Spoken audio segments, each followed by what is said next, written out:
Now we will consider the generation of SSBSC signal. There are two type of methods available for the generation of SSBSC. One is called the frequency discrimination method or filter method. Another is the phase discrimination method or the phase shift method. So these are the two methods available for the generation of SSBSC. So let us try to understand frequency discrimination and phase discrimination method one by one. First, consider the frequency discrimination method. In this frequency discrimination method, the baseband signal is used to produce, using this product modulator, it is producing a DSB-SC signal. So first we have to generate a DSB-SC signal, xt cos omega ct. In DSB-SC signal, we have two sidebands.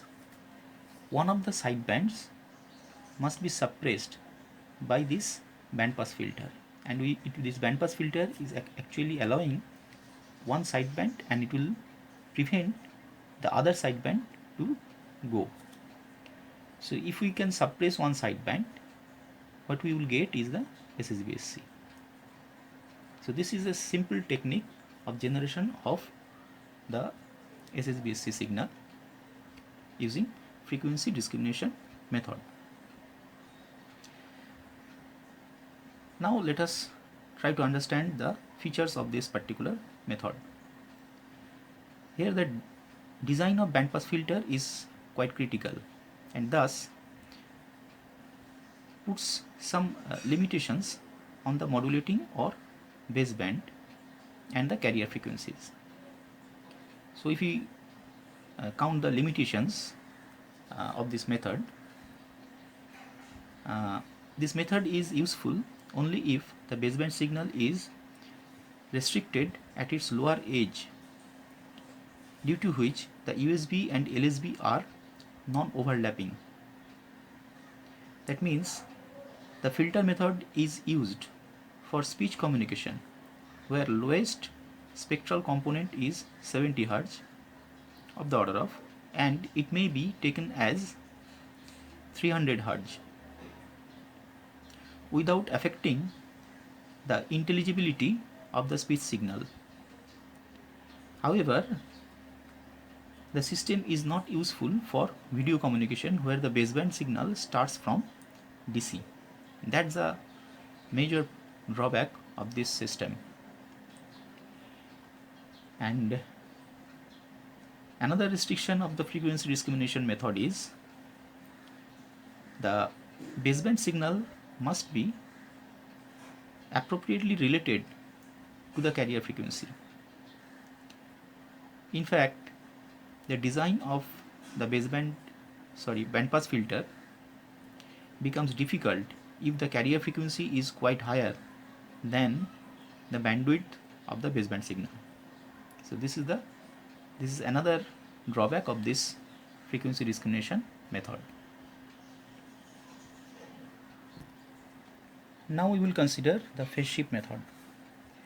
The phase shift method uses this relation xt cos 2 pi fct plus minus xht sin 2 pi fct for the production of or generation of SSBSC. So let us see how it works. The modulating signal is xt. So first we will consider this one. For that, xt must be multiplied with cos 2 pi fct. So we have a carrier oscillator that is generating cos 2 pi fct. So this product modulator will produce xtvc cos 2 pi fct, the first term. Next, we have to generate the second term. To generate the second term, first of all, we need this xht. How do we get this xht? Xht, or the Hilbert transform of xt, can be achieved by changing the phase of each component of xt exactly by 90 degree. So it is a special filter, Hilbert transform filter, that is used to change the phase of xt by 90 degree. So here we have xht.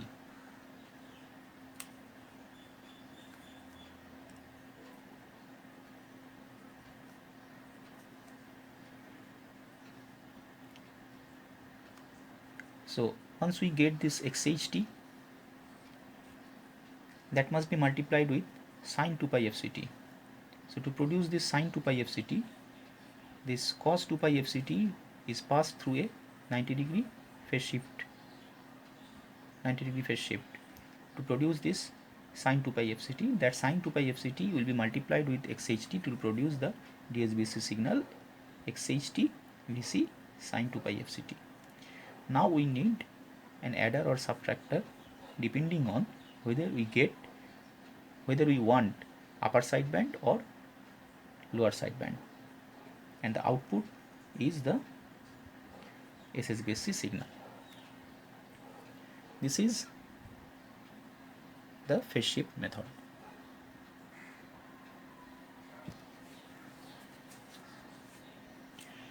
Now we will try to understand the advantages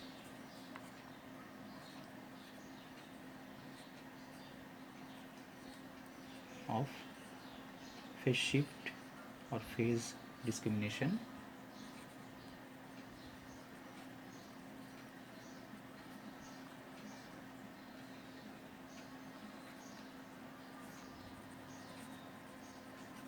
method. So first of all,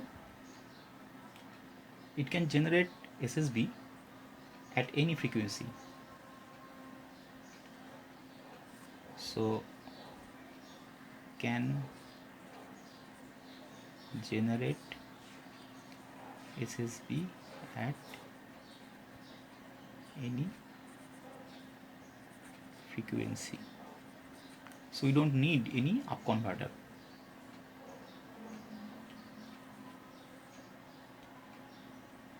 It can use the low audio frequencies as modulating signal. Low audio frequencies can be used as baseband.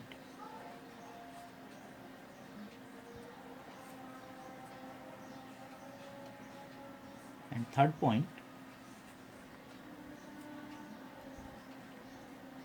it is very easy to switch from one sideband to other just by changing from adder to subtractor.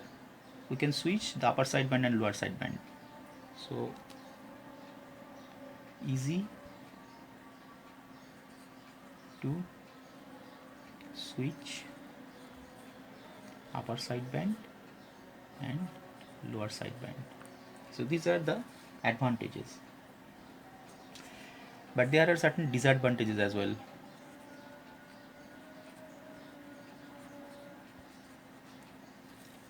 And one of the major disadvantage is the design of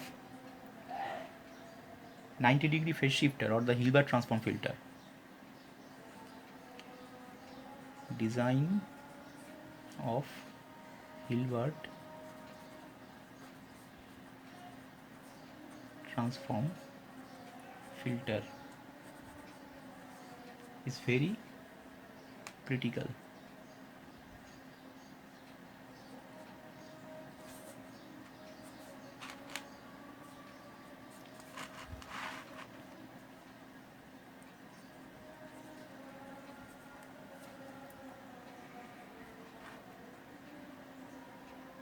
Also, the second point, the network has to provide a correct phase shift of 90 degree at all the modulating frequencies, and that is practically difficult to achieve. So that is also main problem associated with this whole system is the Hilbert transform filter. So it is difficult to achieve exact 90-degree phase shift for all modulating frequency components.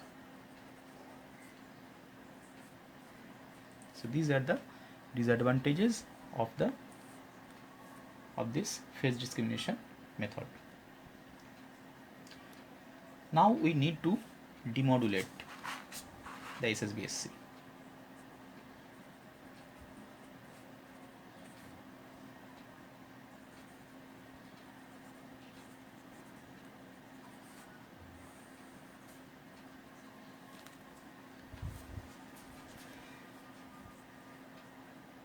The requirements for SSBSC receiver, first one is the high reliability.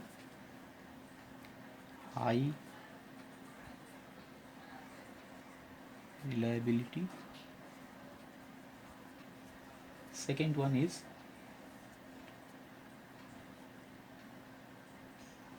ability to suppress the adjacent signals. Ability to suppress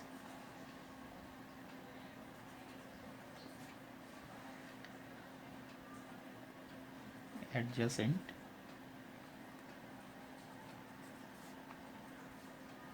signals,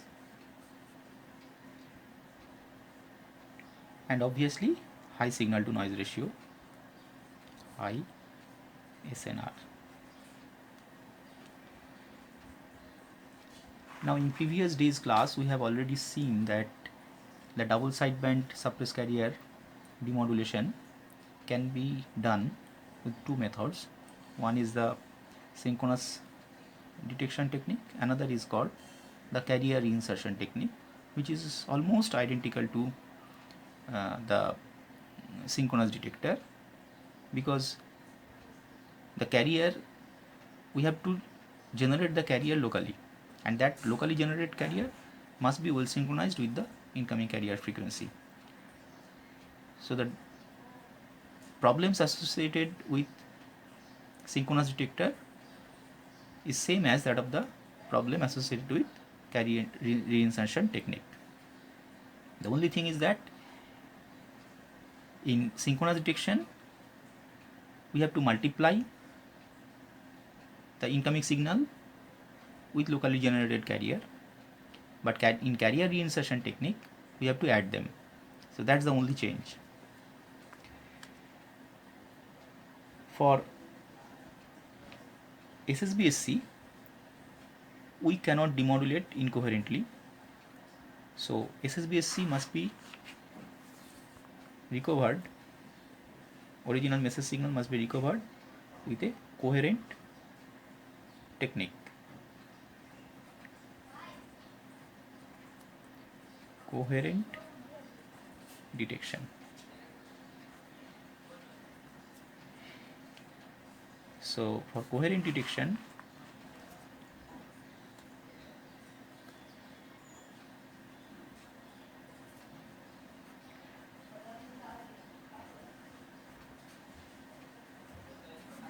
product modulator will be used. We have oscillator, local oscillator, that will produce a frequency of Fc. Then we must have a low pass filter.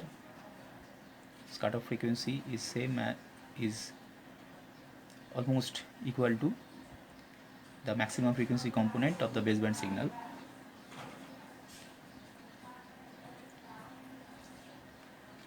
And finally we will get the output.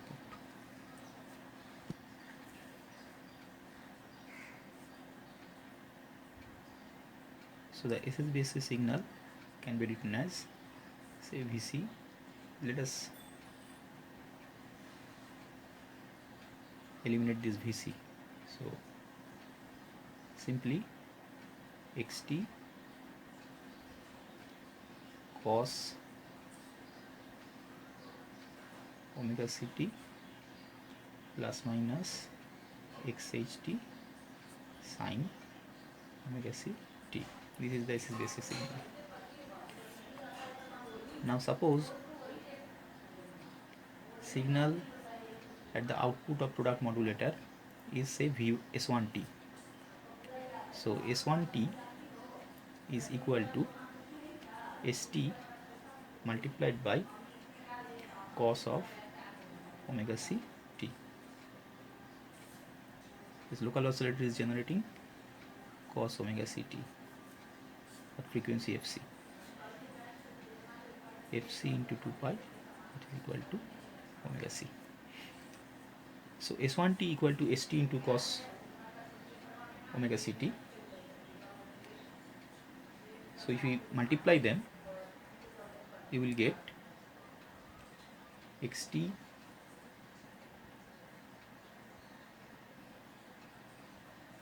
cos omega ct multiplied by cos omega ct cos square omega ct plus minus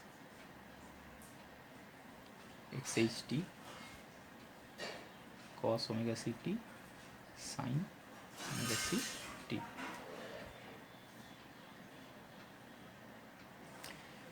That can be written as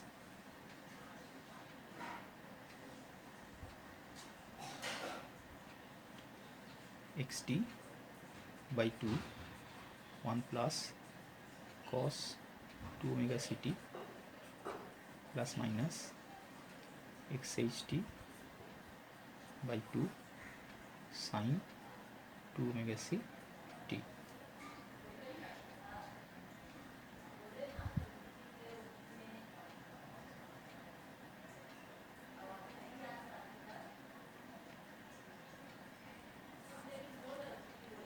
That is equal to half of xt plus half of xt cos 2 omega ct plus minus half of xht sin omega ct 2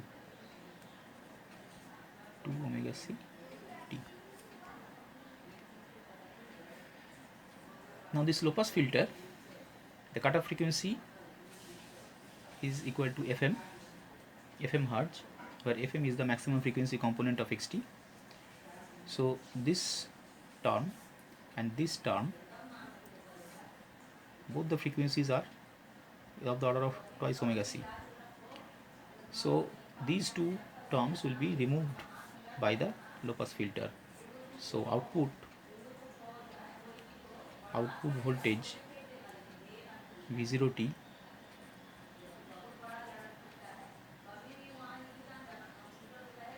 that is equal to half of xt. That means the output of this system is proportional to xt, so we can recover the original message signal.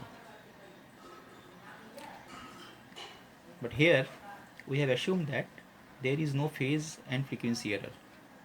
We already gone through this phase and frequency error associated with the detection of DSBSC signal. Now here also, in the similar way, we have phase and frequency error. That means if there is any change in phase of locally generated oscillator, or if there is any change in frequency of locally generated oscillator, then we will have the same effect of phase error and frequency error as that we have seen in the demodulation of DSBSC signal.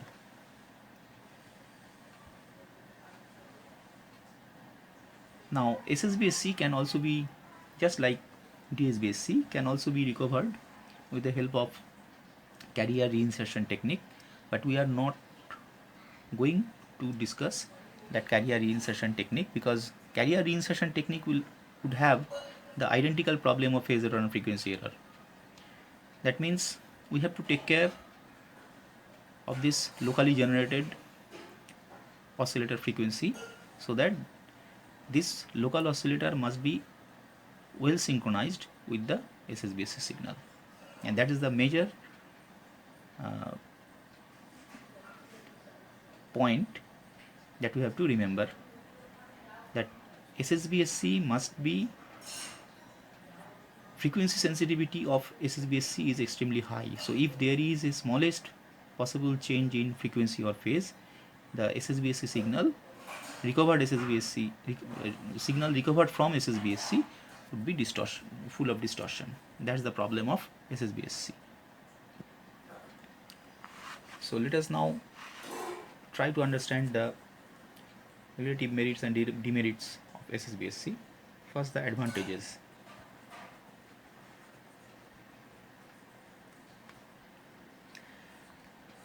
One of the basic advantage is the bandwidth. SSBSC has got minimum bandwidth. Bandwidth is minimum.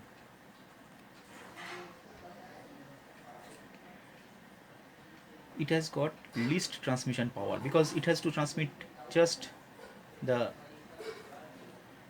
one sideband. So power transmission is least power requirement compared to AM or DSBSC. And third point is effect of noise. Effect of noise is less.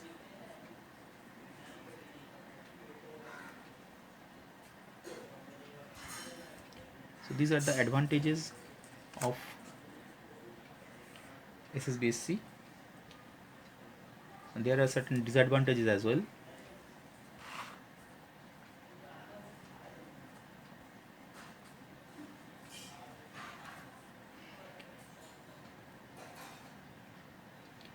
The SSB system is very complicated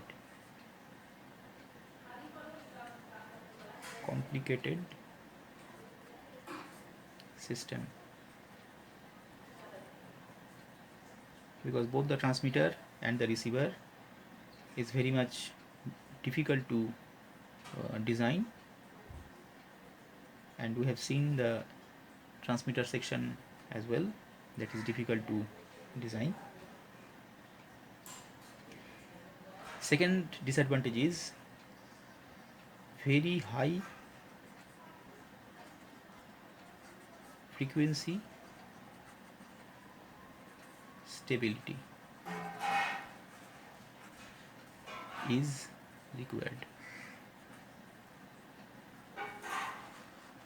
Very high frequency stability is required for SSBSC. So those are the problems of SSBSC. SSBSC, as per application is concerned, it may be used in amateur radio, military application. Military application is one of the major application.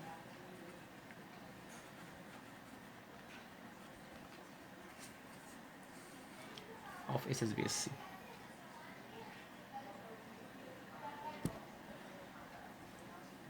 So we have already discussed the conventional AM, DSBSC and SSBSC, and we said that this DSBSC and SSBSC was actually some advancement in amplitude modulation scheme to recover it from some major disadvantages of AM. So for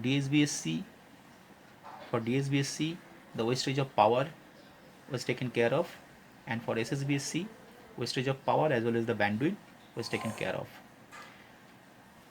But there are some problem associated with both the system that we have already discussed. Disadvantages we have already discussed.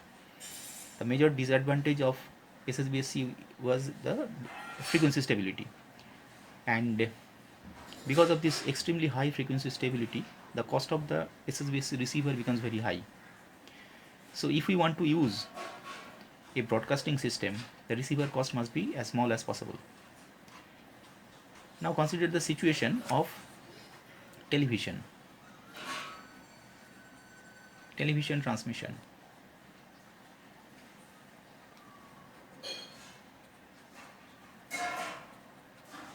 Terrestrial television transmission, analog television, older days. So for this television transmission, if we consider that the bandwidth of video signal is of the order of say 5.5 megahertz, is the video bandwidth is of the order of 5.5 megahertz. If we assume, in that case, if we use AM, it requires a bandwidth of 2 into 5.5 megahertz, that is 11 megahertz. Similarly, if we use DSBSC, we require the same bandwidth. What about SSBSC? It requires 5.5 megahertz. So SSBSC is the best choice, but for SSBSC, the receiver cost is very high, so we cannot use this SSBSC because the receiver cost will be very high. So we need a compromise, and that compromise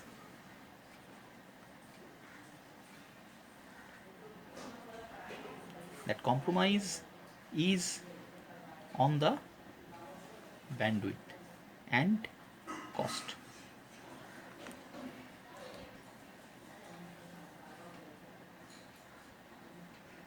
To solve this problem, we have another type of modulation scheme called vestigial sideband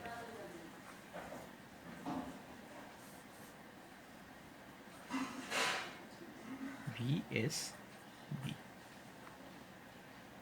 So it is a compromise between DSBSC and SSBSC. So let us try to understand this VSBSC in a briefly, because we are not going to discuss this VSB in details.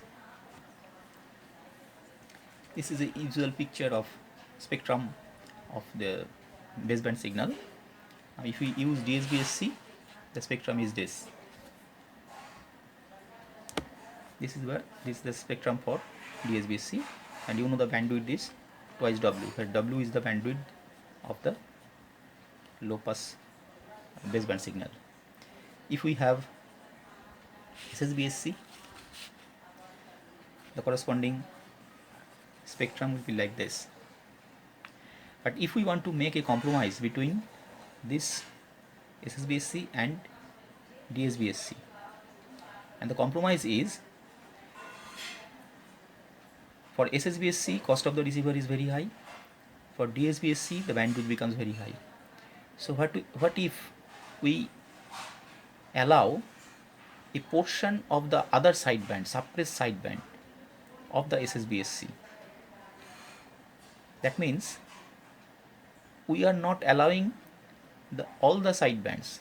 We are allowing only just a portion of the other sideband. Portion means vestige. That is why it is called the vestigial sideband. So in this vestigial sideband, we will allow a small portion of the suppressed part of the sideband in this way. So one sideband will have a bandwidth of say W, and we will allow a small portion of the other sideband, so that some extra bandwidth we have to consider. So the total bandwidth becomes slightly greater than W but less than twice W, right? So this is what we call the vestigial sideband. One sideband will be transmitted completely, and the other sideband, a portion of the other sideband, will be transmitted along with the along with the original sideband. And for that we have to use this type of system. Balanced modulator will produce a DSBSC, and we will use a special low pass filter so that we will get a VSB. The special type of filter will be used to get this VSB.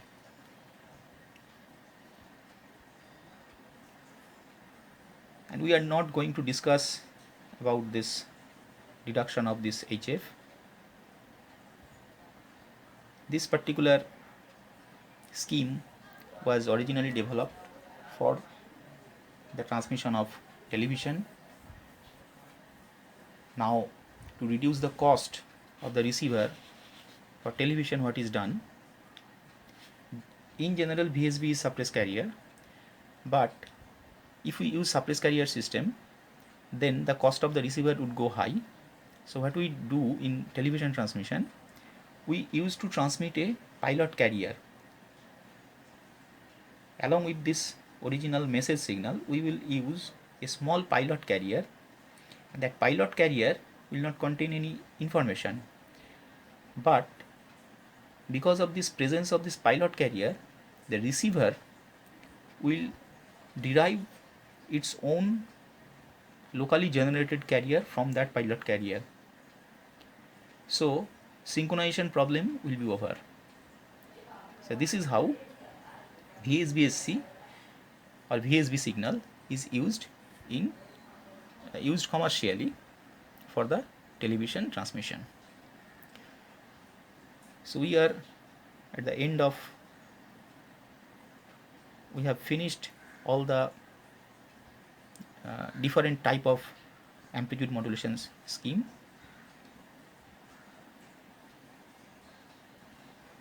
And we have also tried to understand the relative merits and demerits of different schemes.